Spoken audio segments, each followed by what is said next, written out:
কুমিল্লায় বন্যা কবলিত ১৪ উপজেলার বেশিরভাগে পরিস্থিতির উন্নতি হচ্ছে, তবে অবনতি হয়েছে দুটির ও অপরিবর্তিত আছে আরও দুটি উপজেলার অবস্থা।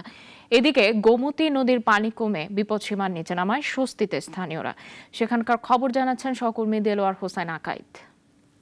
কুমিল্লার ১৭টি উপজেলার মধ্যে ১৪টি উপজেলা বন্যা কবলিত হয়েছে। শুরুতে চৌদ্দগ্রাম উপজেলার বন্যা পরিস্থিতি ভয়াবহ থাকলেও কুমিল্লা গোমতী নদীর বাঁধ ভাঙ্গায় বুড়িচং ও ব্রাহ্মণপাড়া উপজেলায় ভয়াবহ পরিস্থিতি সৃষ্টি হয়। এর সাথে নতুন করে যুক্ত হয় মনোহরগঞ্জ ও লাঙ্গলকোট উপজেলা। আকস্মিক বন্যার পানিতে এই অঞ্চলগুলোতে এই দুই উপজেলায় শত শত ঘরবাড়ি প্লাবিত হয়েছে। এতে প্রায় ১০ লক্ষাধিক মানুষ পানিবন্দী হয়ে যায়। এদিকে উপজেলা নির্বাহী কর্মকর্তা জানিয়েছেন, গেল ২৪ ঘন্টায় আকস্মিক পানি বৃদ্ধি পাওয়ায় এই অঞ্চলগুলোতে প্লাবিত হয়েছে এবং কিছু কিছু দুর্গম এলাকায় নৌযানের অভাবে তারা খাদ্য সামগ্রী পৌঁছাতে পারছে না। এদিকে জেলা প্রশাসন সূত্রে জানিয়েছে, ১৭টি উপজেলার মধ্যে ১৪টি উপজেলা বন্যা কবলিত হয়েছে। এর মধ্যে প্রায় ১০,৬১,০০০ মানুষ পানিবন্দী হয়েছে।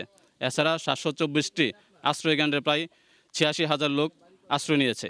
আমি মনোহরগঞ্জ উপজেলায় বন্যা কবলিত এলাকায় দুর্গত মানুষের সাথে কথা বলেছিলাম।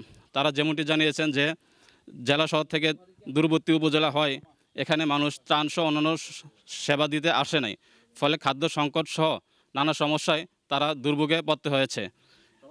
এ ছিল কুমিল্লার মনোহরগঞ্জ উপজেলা সর্বশেষ।